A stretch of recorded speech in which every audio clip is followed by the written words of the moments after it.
11 September. This afternoon I went over to Hillenham, found Van Helsing in excellent spirits, and Lucy much better.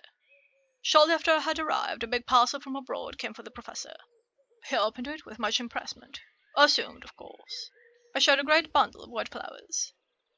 "These are for you, Miss Lucy," he said. "For me? Oh, Dr. Van Helsing!" "Yes, my dear, but not for you to play with. These are medicines." Here Lucy made a wry face. "Nay, but they are not to take in a decoction or in a nauseous form. So you need not snub that so charming nose, or I shall point out to my friend Arthur what woes he may have to endure in seeing so much beauty that he so loves so much distort. Aha, my pretty miss, that bring the nice nose all straight again. This is medicinal, but you do not know how. I put him in your window. I make pretty wreath and hang him round your neck, so that you sleep well. Oh yes, they, like the lotus flower, make your trouble forgotten. It smells so like the waters of Lethe, and of that fountain of youth that the conquistadores sought for in the Floridas, and found him all too late." Whilst he was speaking, Lucy had been examining the flowers and smelling them. Now she threw them down, saying, with half laughter and half disgust, "Oh, Professor, I believe you're only putting up a joke on me. Why, these flowers are only common garlic." To my surprise, Van Helsing rose up and said, with all his sternness, his own jaw set and his bushy eyebrows meeting, "No trifling with me. I never jest. There is grim purpose in all I do, and I warn you that you do not thwart me. Take care, for the sake of others, if not for your own." Then so poor Lucy scared, as she might well be, he went on more gently. "Oh, little miss, my dear, do not fear me. I only do for your good. But there is much virtue to you in those so common flower. See, I place them myself in your room. I make myself the reed that you are to wear.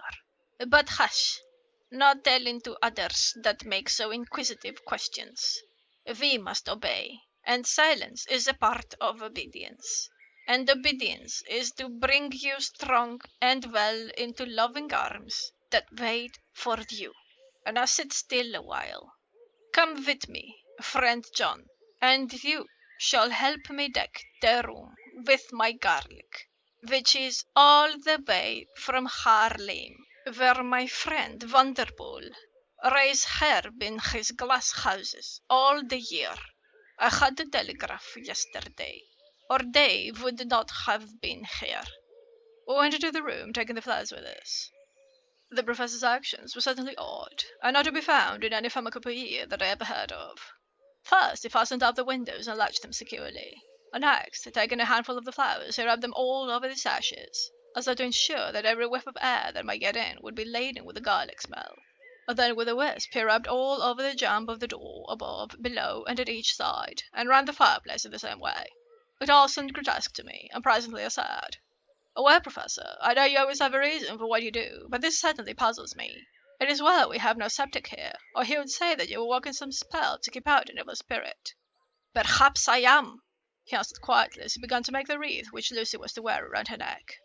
We then waited whilst Lucy made her toilet for the night, and when she was in bed he came and himself fixed the wreath of garlic round her neck.